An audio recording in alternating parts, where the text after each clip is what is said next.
Hi, good morning, everybody. This is possibly the last lecture of this series. Okay, I don't know that I will be able to finish, but whatever is a standard thing, I will finish so that you will have a confidence. Whatever is standard, you had already learned. Okay, and in the last lecture, towards the end, I started a proof of x power n for n greater than or equal to 2 is not uniformly continuous. N equal to 2, we had already seen that. Okay, but we want to do for any n. So let us quickly go through that. And because this is a very interesting thing, many people may not even know how to do that. Okay, it gives a very good estimate. Let's try to do that. Okay, so what is our function? Our function is f from R to R. Sir, you have not shared your screen.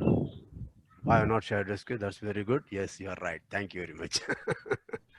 Yeah, great. Yeah, yeah. So f is a function from R to R. Let me write a much better way. This doesn't look like my thing.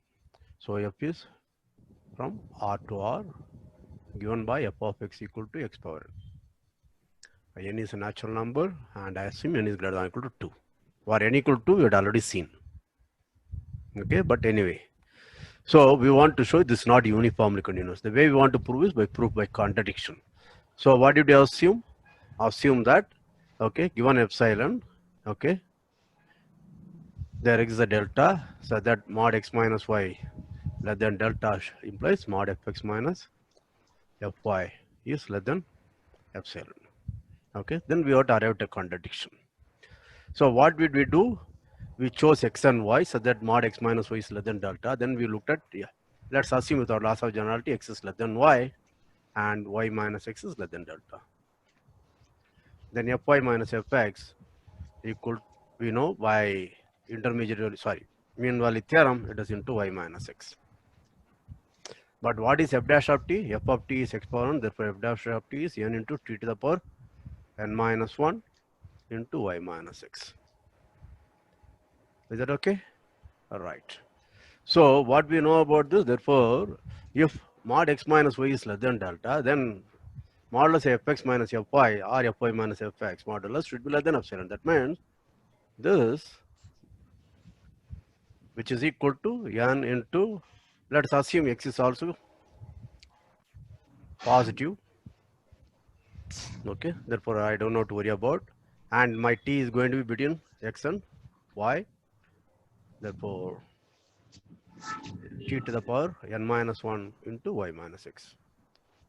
Okay, so this should be less than epsilon. The moment you see that, okay, remember n is greater than or equal to 2, therefore n minus 1 will be greater than or equal to 1, and t is greater than or equal to x, and x is strictly positive. Therefore, this is a polynomial of positive degree. Therefore, since n is greater than or equal to 2, n minus 1 is greater than or equal to 1, t to the power n minus 1 intuitively goes to infinity as t goes to, or x goes to infinity. Because t depends on x and of course also on y. Okay, when x goes to infinity, then t naturally also goes to infinity. Is that clear? So this should say there is something wrong in this, because n is fixed number, it's not going to infinity, right? N is fixed, don't let n go to infinity. But this fellow goes to infinity, this is some number, okay, for y and x. But remember, my intuition tells me t to the power n minus 1 goes to infinity, but this y and x are fixed, then only I can argue. So you have to be a little more careful. What you should show some finesse, okay, some kind of subtle argument is required. This is a French word you can learn so that you will sound erudite.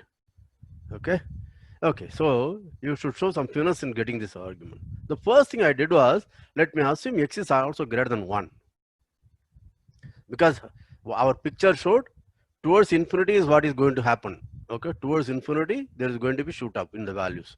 That's our idea. Therefore I can as well assume x is very large, so let us assume x is greater than 1. Therefore my t is greater than x, therefore t will also be greater than n minus. Now notice that t power n minus 1 is greater than or equal to t. I already proved it. Multiply by this t squared and so on. Therefore, t to the power n minus 1 is greater than t. Right? Okay. Therefore, what I want to do is n into t into y minus x, which is less than or equal to n into t to the power n minus 1 into y minus x is less than epsilon. You understood that? Again, we are not through. Okay. You see the subtlety of the argument. All right. Now I can fix x greater than 1, right? Since y is fixed, sorry, x is fixed now. You understand that? Now where does x lie? I have x and this x plus delta, my y has to be somewhere here. All right? You understand that? Okay. The intuition says you can try to say t, okay, nt is less than or equal to, or t is less than or equal to epsilon by n into y minus x, right? Okay. Are you following? Epsilon is okay, n is also okay, but x is also okay, but y could be anything. But y is less than or equal to x plus delta, therefore y minus x will be less than or equal to less than delta. But then 1 upon y minus x will be greater than or equal to delta. Do you understand this? Therefore, that estimate will not work. How many of you understood? Please review in the thing, because this is a very nice argument. Textbooks will not even give this kind of argument, so learn this well. Right? But what I do is very simple. So this inequality, namely n into t into y minus x is less than epsilon, is true for every y in the interval x to x plus delta. Therefore, this is true for every y minus x, which is less than delta. That means if I take LUB of this, n into t into delta should be less than epsilon. Right? Take LUB, then that yields n into, because y could be anything up to x plus delta. Therefore, what is this? The LUB of this will be y. X is fixed, therefore that will be x plus delta minus x will be delta. Do you understand? How many of you understand this? Please say yes if you understand. Now we are through. So somebody seem to have problem. N t y minus x. This is true for every y. The crucial point I'm using is for every y. This is true.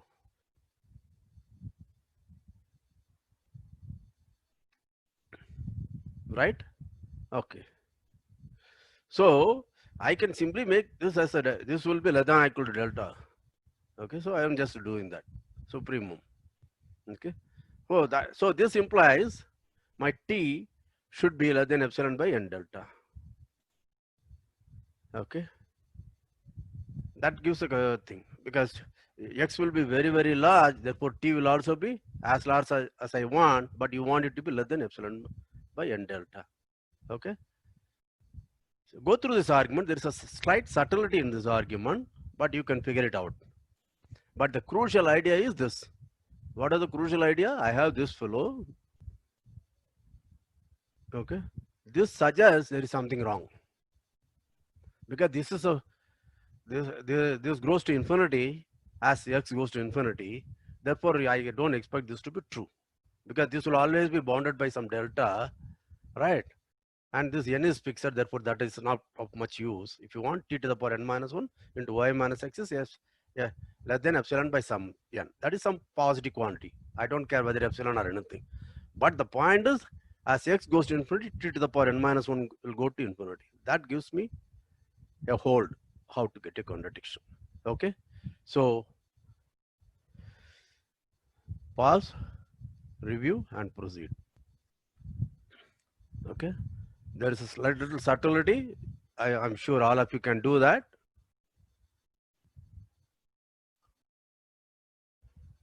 Somewhere here, there is a subtlety, but you should figure it out. But it's easy. Is that okay? Can I go ahead?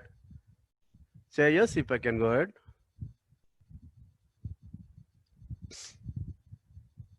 Okay.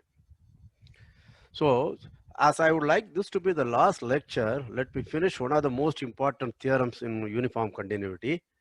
Okay. So that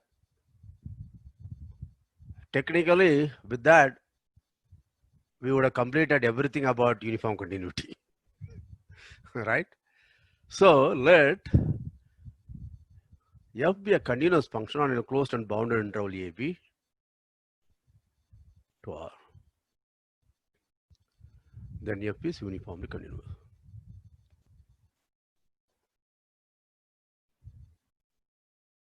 Remember, usually teachers will simply say uniformly continuous. I always insist it's good to say it's uniformly continuous on which set. Because we have seen, for example, x squared, okay, we know it's uniformly continuous on any bounded interval, but it's not uniformly continuous on all of R. And similarly, 1 by x is uniformly continuous on any interval which is bounded away from 0, but it's not uniformly continuous on 0 to infinity. So it's better to mention where it is uniformly continuous. The same thing is applies in case you learn uniform convergence. You should always say uniformly convergent on which set. Usually textbooks and teachers will simply say uniformly convergent, but you should learn to be a little more precise. Okay. The proof is easy. Proof is by contradiction. There are a lot of proofs, but I will give the proof which uses contradiction. Later you should tell me whether it's someone, if you know something about whether it's a proof by in contrapositive form or proof by contradiction. Okay, that's for fun. How good your foundation course was. Right. Okay. So suppose it's uniformly continuous. It's not uniformly continuous. What does that mean? That means there exists some epsilon positive, such that for give me any delta positive, something goes wrong. Right? There is an epsilon positive for which something must be true. What must be true? There exists some delta. That part is true. That means for every delta positive, whatever must happen, this part is false. Okay, you know how to work with negation of a sentence from foundation course or elsewhere. You would know that. Anyway, come back. So if it's not uniformly continuous, there exists an epsilon, so that give me any delta, then I can find x, y in the domain, so that mod x minus y is less than delta. But what happens? Mod fx minus fy is greater than or equal to epsilon. Do all of you understand that? Please say yes if you understand. If it's not uniformly continuous, there is an epsilon, so that give me any delta positive, I can find elements x and y in the interval with a distance less than delta, but their images are at a distance greater than or equal to epsilon. Very good. Okay. All right. Okay. Now I have to use continuity, right? So continuity, you have two equivalent definitions. One is epsilon delta, another one is sequences. Now notice that now I have for every delta something happened. Therefore, what will I do? Can somebody guess? Yes, Kotai? Kotai, can you say what I will do? Or Manmohan? Take delta equal to 1 by n. So let epsilon be given for which this is false. Okay. Then take delta equal to 1 by n. What do I know then? I know that there is this x and y in this interval, so that mod x minus y is less than 1 by n. Since this choice of x and y, it's not my choice, it's existence. Somebody tells me they exist. Okay, I will call those elements as x and yn. Where? In AB. With what property? Mod xn minus yn is less than 1 by n. But fxn minus fyn is greater than or equal to epsilon. Is this clear to all? Right. So I have a sequence xn, another sequence yn in the interval AB, so that distance between xn and yn, okay, goes to 0. Yes? Do you understand? Right. Now do you remember our characterization? What is our characterization of uniform continuity in terms of sequences? Whenever I have sequence x and yn, I should have. But here I do not know whether it's uniformly continuous, so I can't use that. Okay. Are you following me? I want to prove uniform continuity, so I can't use that. Okay. So, but I have to use continuity because the hypothesis, if this is continuous. So I have to somehow make use of that. Okay. Since I got a sequence, so what do you think I should do if I want to use continuity? I have to look for a convergent sequence, right? The sequence xn may not be convergent, it's in AB. But then Bolzano-Weierstrass theorem, so since the sequence xn is in the closed and bounded interval AB, this sequence is bounded. This sequence is also bounded. Okay. Therefore, by Bolzano-Weierstrass theorem, I know there exists a subsequence x and k such that x and k converges to some x where x is in R. Remember, Bolzano-Weierstrass doesn't say where the x belong to. But remember, xn lies between A and B. Therefore, my x and k will also lie between A and B. Now, what do I know about x and k minus A? This converges to x minus A, algebra of convergent sequences. Now, these are all greater than or equal to 0. Right? Therefore, x minus A also must be greater than or equal to 0. Similarly, let us look at B minus x and k. That will converge to B minus x. These are all greater than or equal to 0. Therefore, it is also greater than or equal to 0. That means my x actually lies between A and B. Originally, I know only this one. Bolzano-Weierstrass doesn't tell you anything other than it converges. It doesn't say anything about the limit, but extra information that the sequence lies in the closed and bounded interval AB tells me this x, the limit, must lie in the interval AB. How many of you followed this? Quick. Say yes if you followed. All right. Okay. So I know x and k converges to x. What do you think y and k does? Remember, the distance between xn and yn goes to 0. And hence, the distance between x and k and y and k, this being a subsequence of this sequence, that will also converge to 0. Now, x and k converge to x. So, can you imagine what is happening? So, I have something like this. My xn is like this. It converges to some point. Right? Now, yn is like this. And notice that the yn distance is, this is my xn, this is my yn, but their distance itself is very close to each other as nk is very large, as k is very large. So what is the guess? How many of you can guess what happens? Depanvita, what is your guess? Yn also converges to the same limit x. Very good, excellent. Yn k converges to x. Is that clear? Okay, the proof Hello? is easy because distance between yn k minus x, I want to estimate. So what do I know? I know yn k and xn k I know. Therefore, I will use it. Distance between yn k, xn k plus distance between xn k and x. I know this goes to 0 because xn k converges to x. I know this goes to 0 because of this object, whatever we did earlier. Yeah, this one. Therefore, this goes to 0. That means yn k converges to x.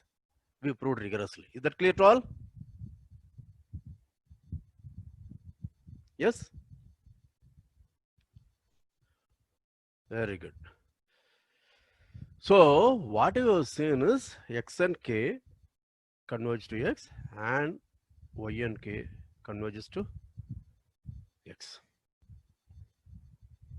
Now, how many of you see a problem? What do I know? But I know distance, not distance, f of x and k minus f of y and k is greater than or equal to epsilon for all k. Notice that that's our choice of xn.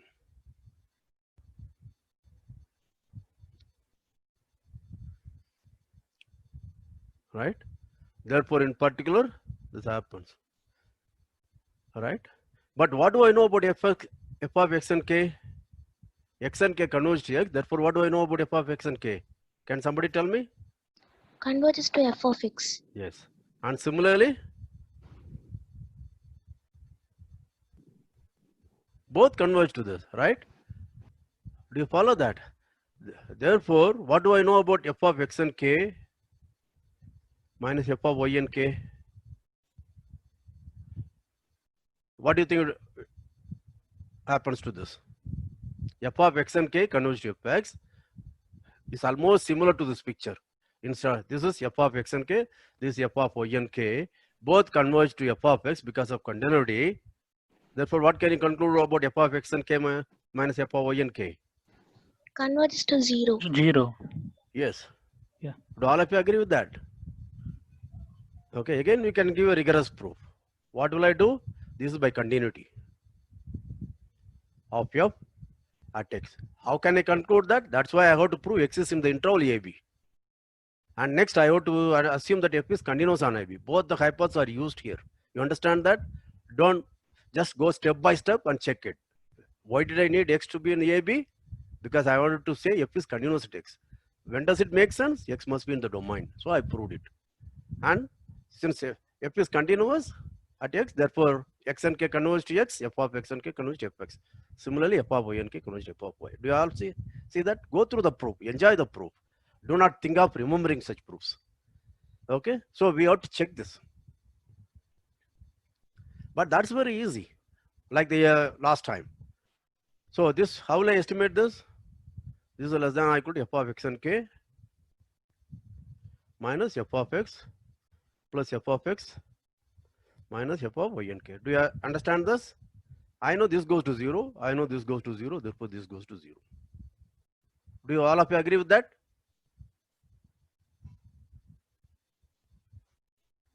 Yeah. Therefore, what I have shown? F of x and k minus f of y and k goes to 0. But that's a contradiction. Why? Let's look at what have we found.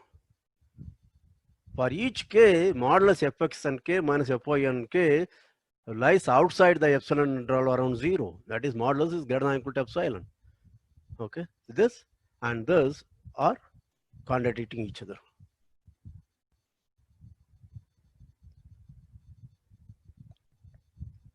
Right?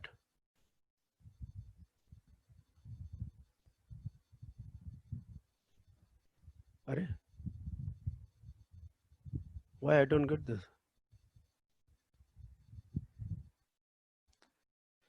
Oh gosh.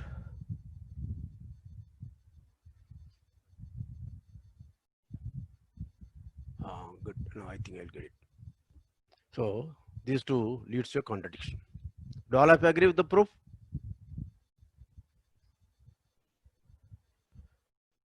Yes. Let us quickly go through the proof. So I am going to assume by contradiction. I am going to prove it by contradiction. So let epsilon be there for which it's not uniformly continuous. That means if I take delta equal to 1 by n, it's not going to work. That means there exists x and y n in AB, so that mod fxn minus fy n is greater than or equal to epsilon. Okay, this is clear, right? Now let's look at the sequence xn that lives in the interval AB. Therefore, it's bounded by Boltzmann-Weierstrass. I know x and k must converge. There is a subsequence x and k which converges to x. Next, what did we prove? This is all right. Next, what did I prove? I wanted to say this x. I want to invoke continuity of f at x, for which I have to make sure x is in AB. That is very easy. We proved it. Okay. Next, what did we observe? If x and k converges to x, y and k also converges to x. Okay. That also is okay. Okay. Next, what did we observe? Mod fxn minus mod fy n is greater than or equal to epsilon. X and k are all, y and k are subsequences. Therefore, modulus of fx and k minus fy and k is also greater than or equal to epsilon. This is all right. Next, what did we do? Since x belongs to AB, f is continuous. F of x and k converge to fx. For similar reason, f of y and k converge to f of x. Therefore, f of xn minus f of x and k minus f of y and k converges to 0.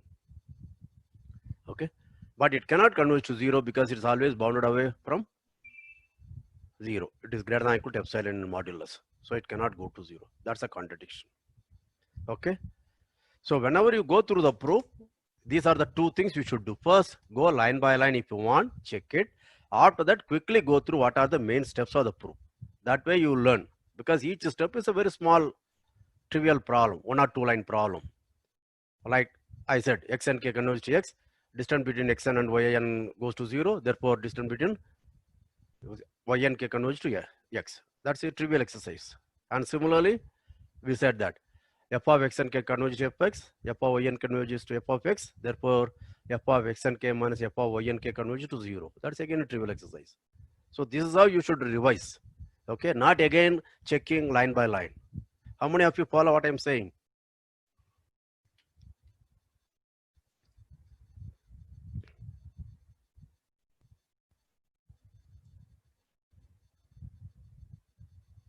Okay, good. So this is one of the major theorems we have proved. So now go through the proof. Again, next thing is go through the proof. What are the facts I needed in the proof? What all I needed is, see, when you give me epsilon positive, there is a, then for every delta equal to 1 by n, I can find xn and yn in the domain A, if A is the domain, right? And what all I wanted to assure is, okay, this xn must have a convergence subsequence xn k. Not only this has a convergence subsequence xn k, but it also converges to x, and that x must be in A. Then the proof goes through. How many of you follow what I'm saying? Those who attended my continuity lectures will follow quickly what I'm trying to say. Okay, the proof wanted only this fact. If xn is a sequence in A, then there is a subsequence xn k, so that xn k converges to x, and this x lies in A itself. This is a very crucial point. This x lies in A. Then the proof goes through. Look at that. After that, everything is easy. Suppose that you grant that, then I know that y and k also converges to x. That is, there is nothing. It's the same proof. Nothing to do with it being an interval or anything. And the rest of the proof goes through. Therefore, can somebody formulate a more general version of the theorem? At least some team member? So compact set instead Yes. of Right. closed and bounded. Right. Let A be, no, closed and bounded, I don't need. See, I don't know that. Yeah. The No, word I said closed, instead of I don't know that. Closed and bounded interval can be replaced by a compact set. Yes. So let yes, A sir. be a I said compact. Yeah, say that. I said instead of closed and bounded interval, we can use Yeah, compact. right. Very good. That's very good. Excellent then. Let A be a compact subset of R. Those who do not know, please ignore. And F be a continuous function from A to R. Then F is uniformly continuous on A. Okay. The entire proof goes through. The only thing I needed, the fact was this one. Given any sequence xn, it has a convergence subsequence with a limit in the set. Okay, Bolzano-Weierstrass says only in R, but I use the fact x and k lies between A and B to show x lies between A and B. Suppose that is already granted, it lies in the domain, I am through. Okay, please review this proof.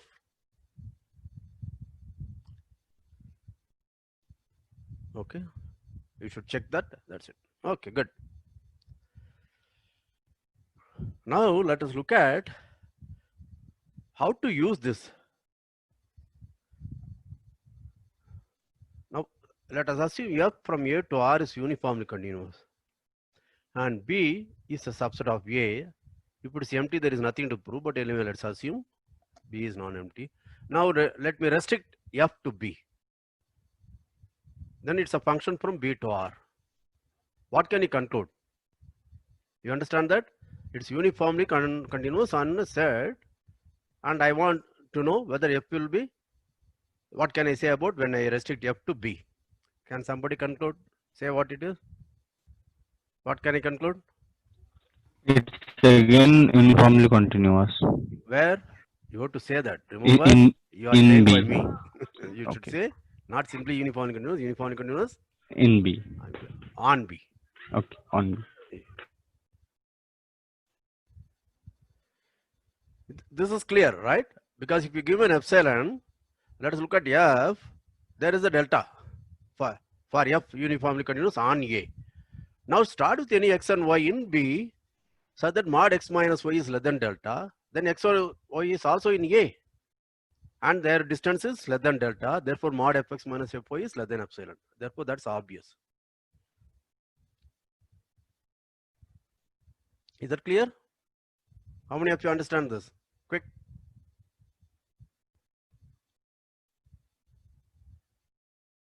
Okay. This is a very trivial observation. What is the observation? If f is uniformly continuous on a big set, it's uniformly continuous on any subset. Sometimes that's very useful because I may have a function f, okay, on let us say an open interval AB to R. I know it's continuous. I may want to conclude whether it's uniformly continuous. But if it is closed and bounded, yes, I know that any continuous function is uniformly continuous, right? So I may not be able to conclude whether it's uniformly continuous, right? You understand what I am arriving at? So if I know f is going to be a restriction of a continuous function on AB,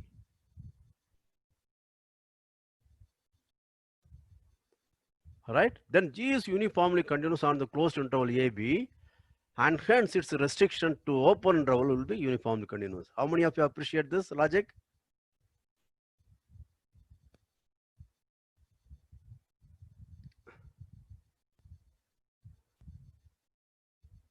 All right, at present I may not know on AB. It may be even difficult for me to prove directly.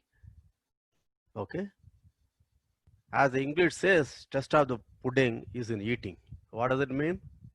I want to give a concrete example.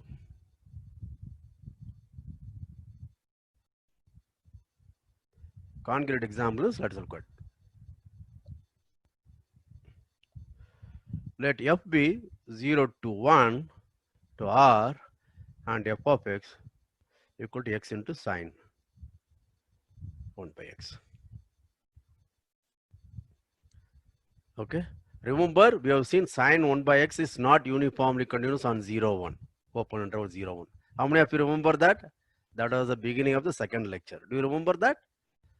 But if I multiply by x, the picture will look like that. Again, you should know my picture may not look good, very accurate or anything, but you should give a picture. So remember, it's like a spring, but the spring is going to be tempered. It's going to be shrunk by x. The magnitude will be shrinking.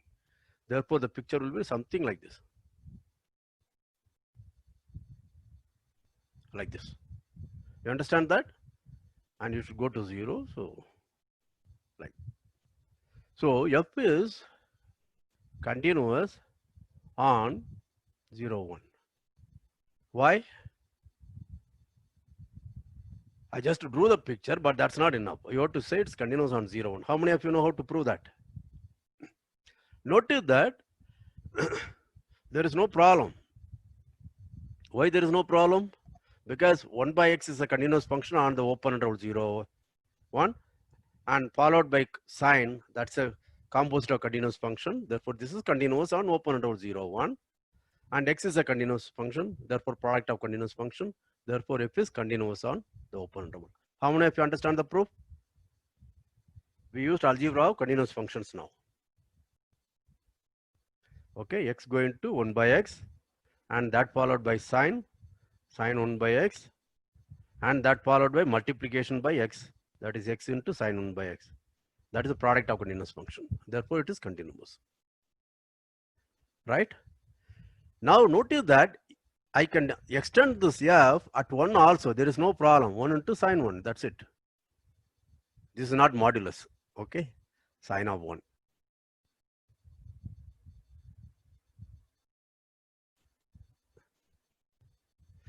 Do I understand this? And it's a continuous function on the interval 0 to closed interval 1 also. How many of you understand this? Okay. Now, but the limit x tends to 0 plus or even 0, it can also come from this side. Okay. Of x sine 1 by x exist. What is the limit? Can somebody say? Remember, limit x tend to 0 of x is 0 or x plus is 0, 0 plus is 0. And sine 1 by x is a bounded function. Do you remember? We had already shown that limit x tends to a of fx equal to 0 and g is a bounded function, then limit x tends to a of fg into x is 0. See, this is the fact we need. Therefore, this is 0. Therefore, I can define f at 0 to be 0. Therefore, what I have shown, now I can use the limit definition of continuity. Limit x tends to 0 of fx is f0. Sorry. Yeah. 0. So, what I have achieved? I have extended f as a continuous function on the closed interval 0 to 1. Here the value is 0. Here the value is sine 1. Okay. Now that's a continuous function by our construction. Therefore, this function, okay, is a restriction of a continuous function to the open interval. And hence, this is uniformly continuous. Okay. Just pause, review, and proceed. Once you understand, please say yes.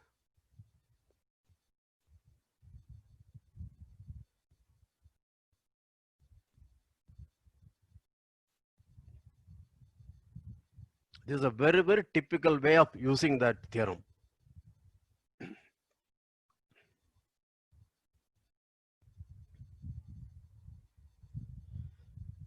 Okay. So shall I show that? Because there seems to be a small problem. See, that's why you should see, when I will give at the end, I don't want to say that now.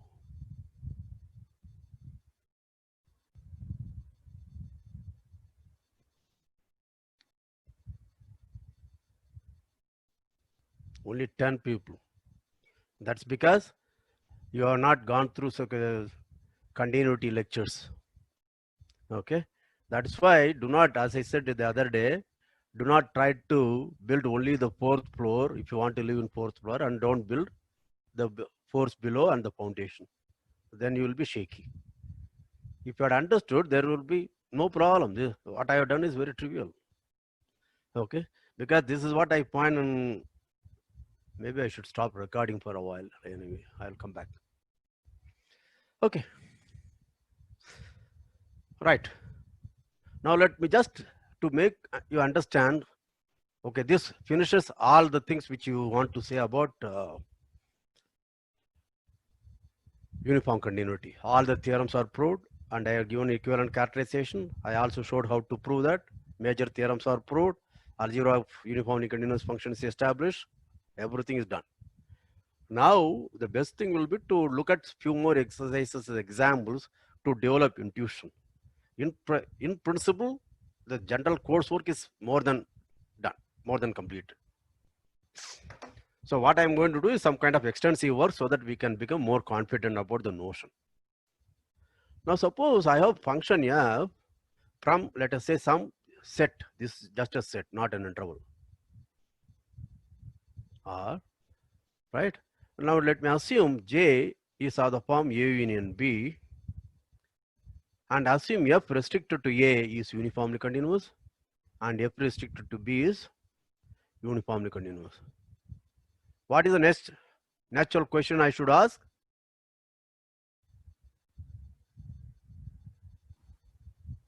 What is the natural question I should ask? Is F uniformly continuous on J or not? Yes. Yeah, please mute yourself. What is the answer?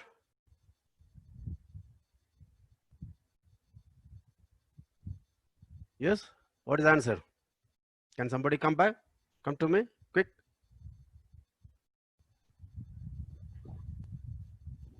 Shubham, what should be the answer? Sir, yes. Yes. So those Yes. who say think yes should say yes. F is uniformly continuous on J. If you think so, say yes.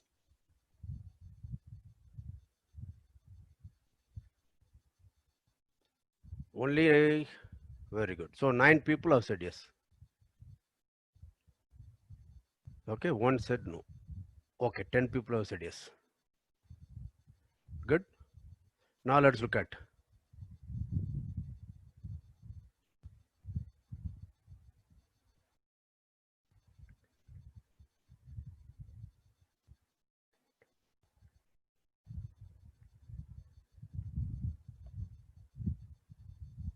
So is F uniformly continuous on A?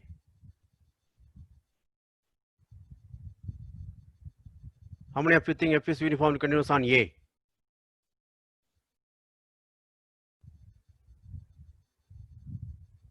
It is a constant function, right? Remember, therefore it's uniformly continuous on A. And similarly, F is uniformly continuous on B. But F is not even continuous on R. Not even one single point exists at which it is continuous. Do you appreciate this example? Yeah? So it is a Dirichlet function, right? Huh? It is a Yeah, you Dirichlet know that function. it's a degree. See, this Yeah, kind of jargon, etc., I am not very fond of. But you know that, yes, we know it's not continuous. Okay, we have seen many times. Epsilon delta proof, sequential proof, everything we have seen. Okay, good. So, what is the general thing? The answer is in general, no. Yeah. So, this is a very deceptively simple thing.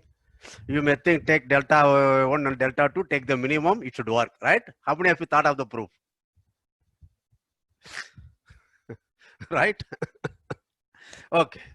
Now, but let's understand, if you go through this I ask myself, okay, then immediately you also I would have thought, take minimum. I don't know whether that thought occurred to me, but then this example came to my mind. Okay. But then is there a way to recover a positive result, at least after extra condition, a sufficient condition imposed, so that F turns out to be uniformly continuous? If I know F is continuous on A and F is continuous on B. Okay. Suppose, let me look at the picture. This is my, see, whatever I did earlier, even this theorem compact thing, this is true for any metric space also. Okay. So I'm just to try to draw a picture like this. Suppose this is X, okay, and this is my A, and this is my B, and suppose distance between A and B is positive, that is the GLB of mod X minus Y, where X is in A and Y is in B. Suppose this is positive. Okay, look at all possible distances. Okay, take the minimum of this. Minimum meaning infimum analysis sense. Okay, then if F is uniformly continuous on A and uniformly continuous on B, then uniformly continuous on A union B. That proof is easy now, right? Suppose F is uniformly continuous on A, therefore there is a delta 1, and uniformly continuous on B, there is a delta 2. And suppose this distance between A and B, this is delta 3, and that is positive. Delta 3 equal to this. Suppose this is positive, then take delta equal to minimum of delta 1, delta 2, delta 3. Then for the given epsilon, of course. Okay, this delta will work, because if you take me X and Y in A union B, if X and Y belong to A, then there is no problem. Distance between X and Y is less than delta, that implies less than delta 1. Therefore, mod Fx minus Fy will be less than epsilon. And if X and Y belong to B, then mod X minus Y is delta, less than delta 2. Therefore, mod Fx minus Fy is less than epsilon. Right? Now, suppose X is in A and Y is in B, right? You understand? Then there is a problem. If you want, take it strict so that there is no confusion. Okay. Then mod X minus Y cannot be less than delta. Because if it is less than delta, that means it's less than delta 3, but that's a minimum. Okay. Just to think about it, you should discuss this in the classroom, in the discussion room, breakout room.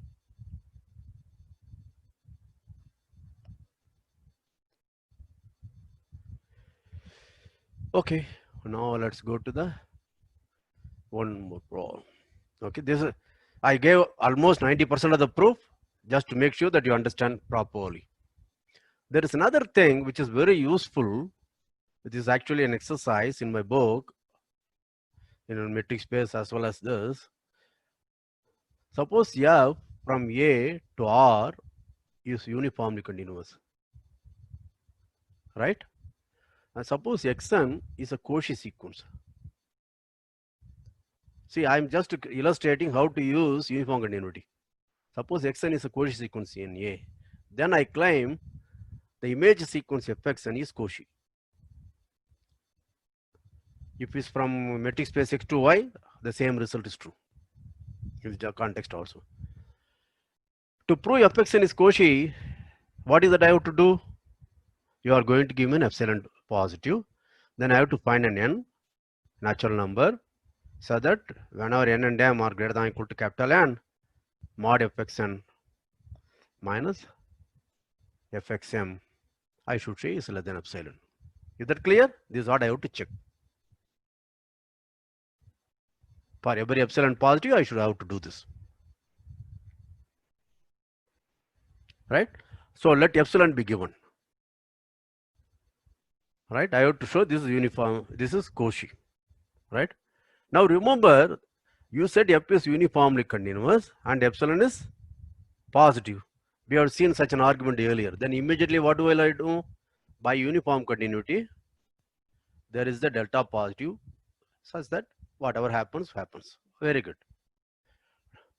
Right? Now delta is a positive number. You said Xn is a Cauchy sequence. Therefore, there exists an n natural number, so that for all n and m greater than or equal to capital N, mod Xn minus Xm will be less than delta.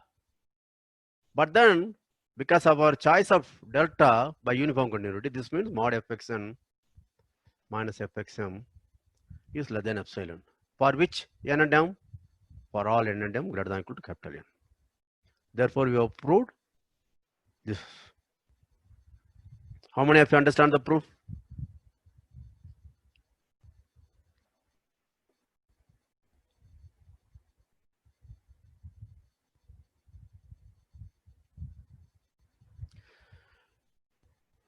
Now, how many of you, the newcomers, see that your thinking speed has improved quite a deal?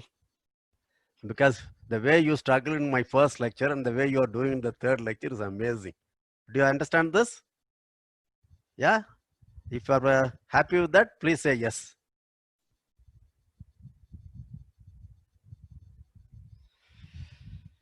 Right? Now, what is the question I should ask? What did I prove is, if F is uniformly continuous on A and if Xn is Cauchy in A, then the image sequence Fxn is Cauchy in the domain, in the codomain, in R. What is a natural thing I should ask for? Can somebody tell me? Kavya, what should be the natural question to ask?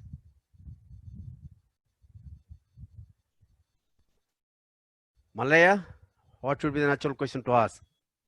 What is the inverse function about? Huh? Inverse function is continuous or not? Inverse function.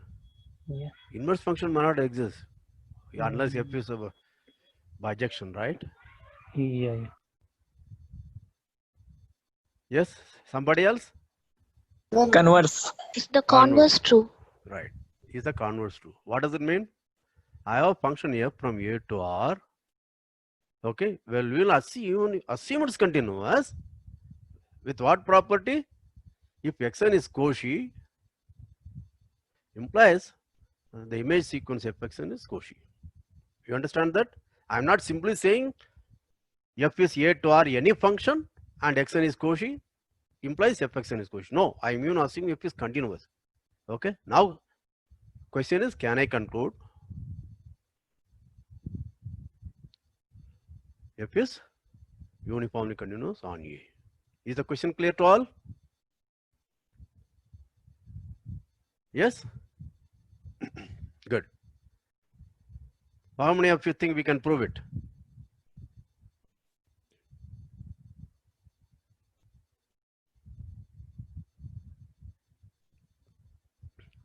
This is false. Okay, why? We have seen, let's look at f from R to R. We have proved for any n, but let me do only for 2. This is continuous, but not uniformly continuous on R. Yeah. Now suppose xn is Cauchy in R.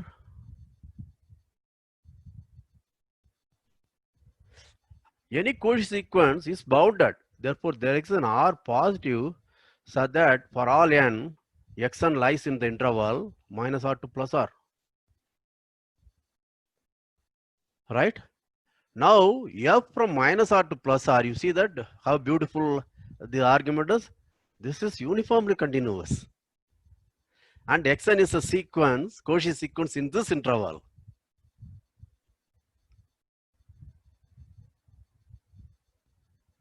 And since f on this interval is uniformly continuous, I know f of xn is Cauchy.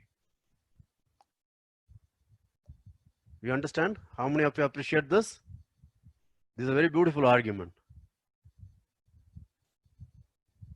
Okay, please go through this. So what did I do? I have produced a continuous function which takes Cauchy sequence to Cauchy sequence, but not uniformly continuous. Therefore, that's not enough. Right. But what we have seen? But we have a sequential characterization. If I have two sequences in x and yn, such that distance between x and yn goes to 0, if and only if distance between f of x and f of yn goes to 0, then f is uniformly continuous, right? That we have seen. We have characterization of uniform continuity in terms of not single sequence, convergent sequence or Cauchy sequence, but in terms of two sequences whose distance goes to 0. So that is the beauty of that characterizations. Now you should appreciate these three things now. Okay, with respect to sequences. For continuity, if xn is a sequence which converges to x, then f of xn converges to fx. That is continuity. All right. And if it's uniformly continuous, we have seen that if xn is Cauchy, f of xn is the sequence f of xn is Cauchy.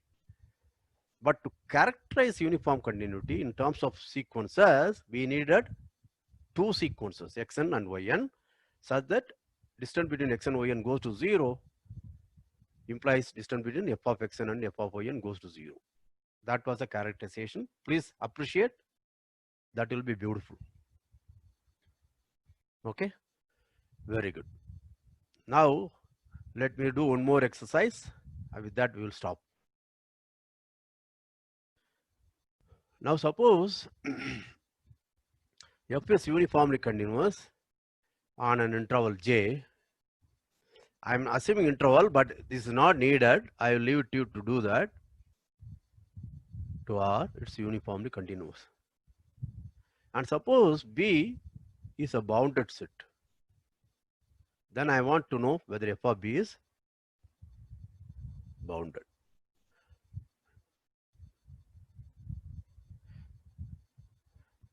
Before this exercise, I'm sorry, before this exercise, let me come back to this later.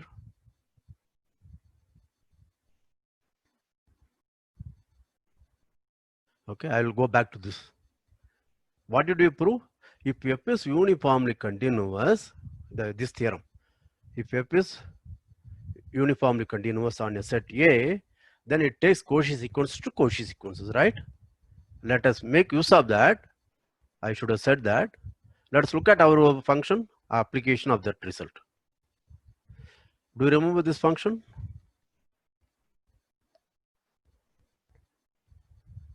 Can you think of a Cauchy sequence in 0, 1, but its image is not Cauchy? How many of you can do that? Can you think of a Cauchy sequence in 0, 1? We know it's continuous. We also know it's not uniformly continuous, right? That means there must exist. I would wonder whether there exists. Take xn equal to 1 by n. Then this is a Cauchy sequence.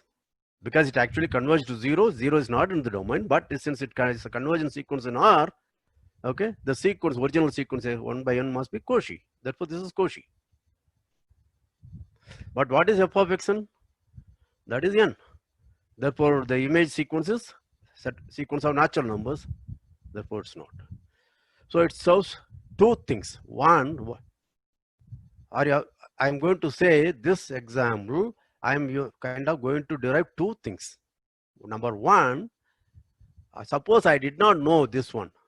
I know it is continuous, but I did not know it's uniformly continuous.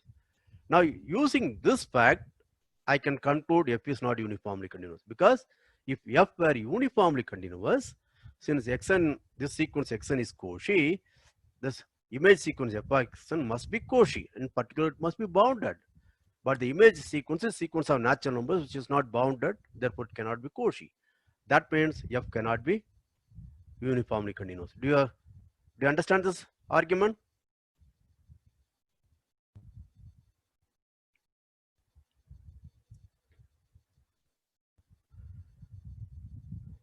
Very good.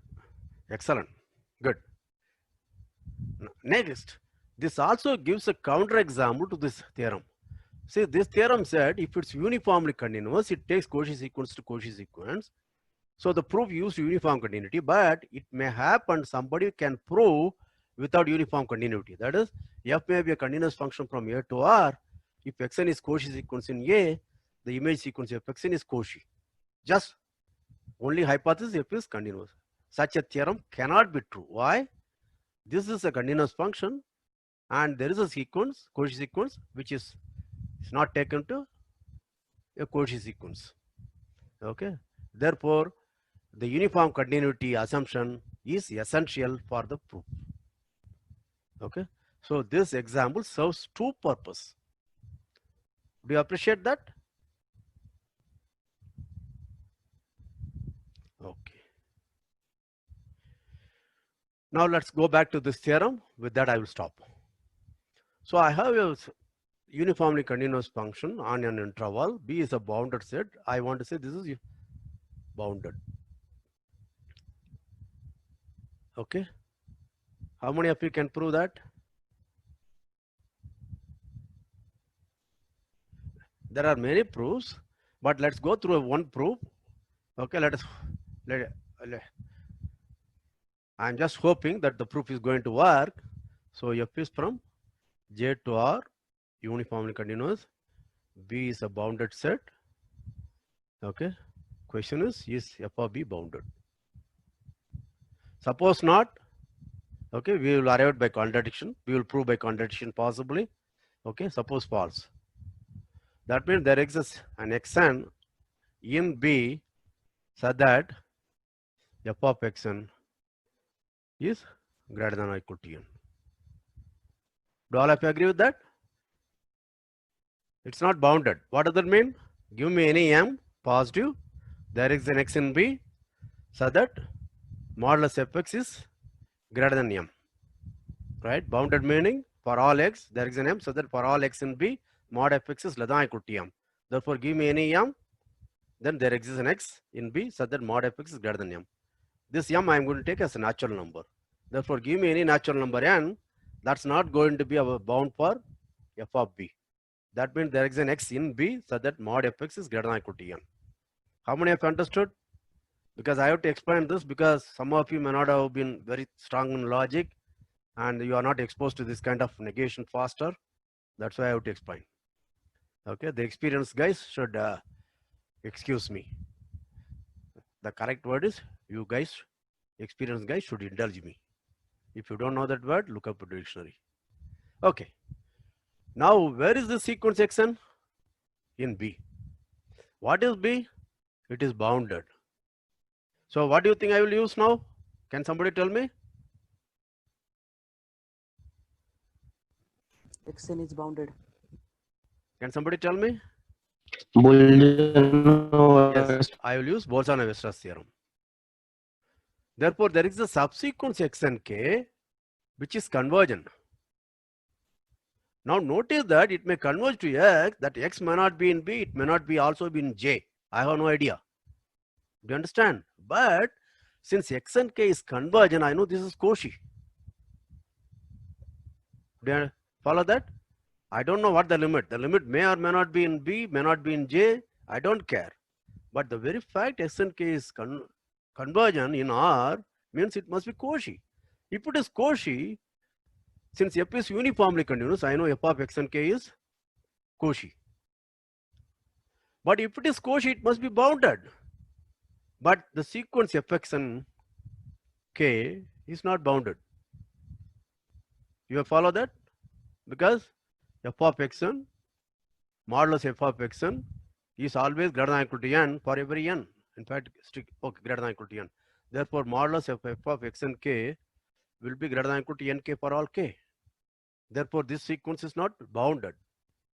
This contradiction shows, okay, any uniformly continuous function takes bounded sets to bounded sets. Did I use anything to do with J, a special kind? No, J could be any set. How many of you understand the proof? Take some time. And this is the end of the course. How many of you figured out the subtlety which I talked about here?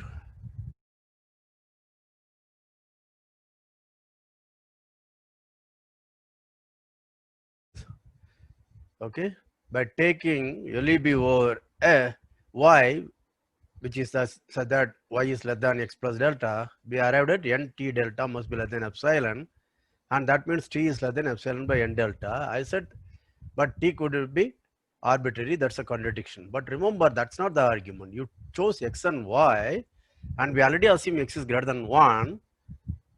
Therefore, my t, the intermediate point, has lie between x and y. Therefore, x less than t less than y. And remember, they're all positive also. Therefore, n x delta will be less than or equal to nt delta. That is less than epsilon. That means x must be less than epsilon by n delta. But remember, to arrive at these inequalities, we already assume x is greater than 1. Therefore, any real number x greater than 1, but it is bounded above by epsilon by n delta. For any arbitrary x greater than 1, my x should be less than epsilon by n delta. Okay, that is nonsense. That's a subtlety argument. I just wanted you to figure out this. See, go through this proof. This teaches you good analysis, because there are small things, how you can see how I keep on improving the estimate. Okay. How many of you appreciate this argument? That's a subtlety I was talking about. Okay. Please go through that. Whenever you go through this point, this is why you should always go back and visit. Then you will learn. Okay. Some small things may be there, but you can still get it. It was just a test to see. Good.